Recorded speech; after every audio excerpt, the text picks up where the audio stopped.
you feeling a bit stuck closing lots of small deals? Well, imagine securing a giant account that smashes your quota for months. That is the power of finding and securing these key accounts that are out there in everyone's marketplace. But with so many prospects out there, how do you identify the high value ones that will transform your sales game? Well, in this video, I'm going to share a powerful 4-step framework to pinpoint your key accounts so that you can close bigger deals faster than ever before. And stay tuned, because in the final step of this framework, I'm going to reveal a powerful strategy to book meetings with the key decision makers within those accounts as well. Remember, B2B sales is all about bringing in the big bucks, and key accounts are the best way to bring in the bigger bucks more efficiently. So the first move is to rank all of your potential accounts that you've got in your territory right now by how much money they could bring in if you did the biggest deal that you could do with them. So here's how it works. I want you to grab a pen. Let's go old school here. Grab a pen and paper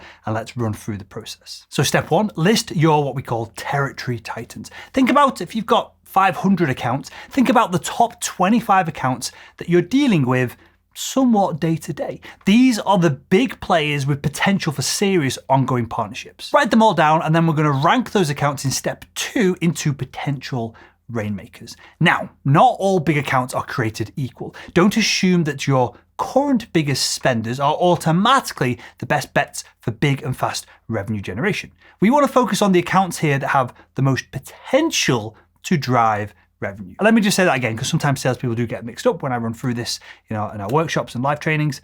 You don't just want to rank the accounts by the amount of revenue that they're doing right now. It is the potential revenue that you don't quite have access to yet that we want to rank these accounts upon. And to visualize this, to make it easier to understand, there are 4 potential types of accounts that you might have on your territory. We have the golden geese accounts.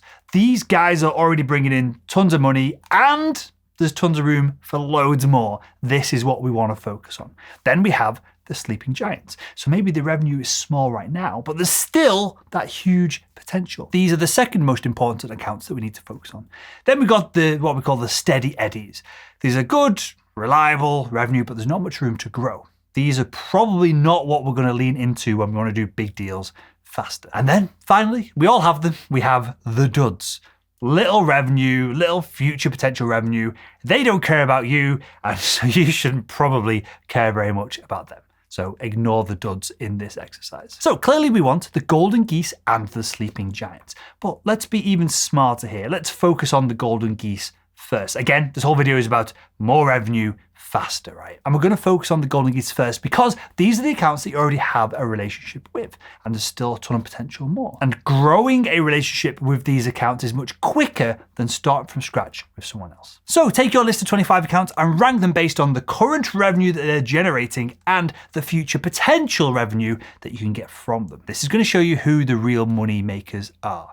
Think about it. Would you rather close one big extraordinary deal with a golden goose, or would you rather chase a bunch of deals with a bunch of duds? So when you run through the exercise, you're going to have a list of 25 accounts in order. I now want you to draw a line below the 7th account. From 1 to 7 is our focus. The rest of them, forget about it.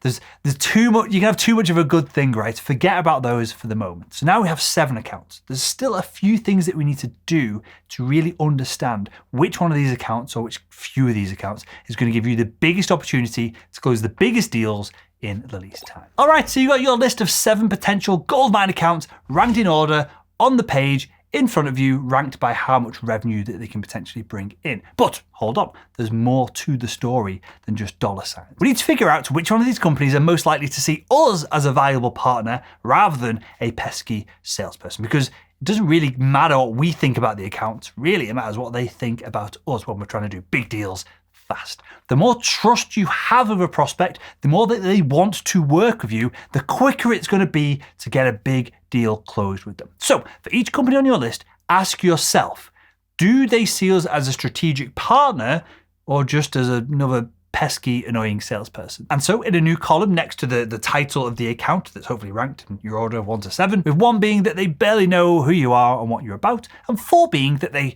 practically have your logo on the side of their building. The higher the score, the easier it's going to be to turn them into a key account to get those big deals closed fast. Which then brings us on to the next step of the process, where we're going to look at what step of the value ladder we're working on. All right, Sales Nation, let's dive a little bit deeper here. We've ranked the big spenders and we've checked in on the perceived value that they have of us. Now we need to figure out what type of value that we actually offer to the account, not from a subjective perspective, but from an objective perspective. And the way to think about it is like this. Are you selling them a product, a basic tool, something that they could get rid of tomorrow morning? Or are you a strategic partner to that organization? And are you essential to helping them run the business? Obviously, we want to spend more time and focus on the accounts that see us as a strategic partner rather than just a random vendor that they could get rid of at any moment. Now, there are 4 levels of value that you can offer a B2B buyer. And the higher the level you are on the value ladder, the hotter the prospect becomes in our quest to close bigger deals faster. And don't worry, we're going to talk about booking meetings with these prospects in a second, but for now, let's just see where you stand with these different accounts. So the first level of the value ladder is basically you're a bit of a kind of product or service. You're replaceable. You're a commodity. You are like a dime a dozen office supply store biro pen. Not really key account material here, right? Step 2 of the value ladder is that you offer a good product, but you're still just a vendor in the eyes of the buyer. There's going to be lots of competition here, and again, not ideal for closing big accounts fast. Now, level 3 is where things start to get interesting. This is where you offer a customized service. You go the extra mile. You've got relationships within the account. You can cater your product offering to the buyer's specific needs. This means that you are far less replaceable and a lot more valuable. And speaking of booking meetings with these kind of buyers, Misha McPherson talked about it on a recent episode of the Salesman podcast. One of the things that we always have that we often forget as salespeople is that every single person has been brought into a company to do a specific job, right? And so with those specific jobs, there are specific needs that need to be met. So whether you're talking to a CEO or down to a VP or down to a director or down to an end user, everybody is there in order to produce results. It's about uncovering what results they need to produce. But the golden level here for closing deals fast is to identify accounts where you've become essentially a business partner already. You understand the buyer's challenges as well as they understand them. And you're constantly brainstorming with the buyer new ways to help them grow. When you're on this level of the value ladder, you are probably having regular meetings with executives, you're discussing market trends and you're strategizing together. That is level 4 of the value ladder. And here's the kicker. When you get to this level, price becomes way less important. The buyer will see you as an investment, not just a cost on a spreadsheet. And to be fair, you might not be on the 4th value ladder step with any of your buyers. That is absolutely fine, no worries. But the ones where you are at that level, they're absolutely the people you should be targeting to close bigger deals faster with them. So let's get practical and add another column to your ranking document and rank your accounts with a 1 if you're only meeting the specifications and a 4 if you are truly contributing to their business. And obviously a 2 or 3 if you're in between those 2 steps of the value ladder, 1 and 4. Now, let's take all this data and use it to narrow down your focus for a few select accounts so that we can get bigger deals closed with them much faster than ever before. And this next step is dead simple. Add up the scores for each of the accounts that you've been running through and then reorder your list with out of the 7 accounts that you've got there that you gathered in step 1 in the process. You should now have 1, 2, or 3 at the very top, and this 1, 2, or 3 target list becomes absolutely your sole main priority for closing bigger deals faster in this quarter. Which leads us to one question.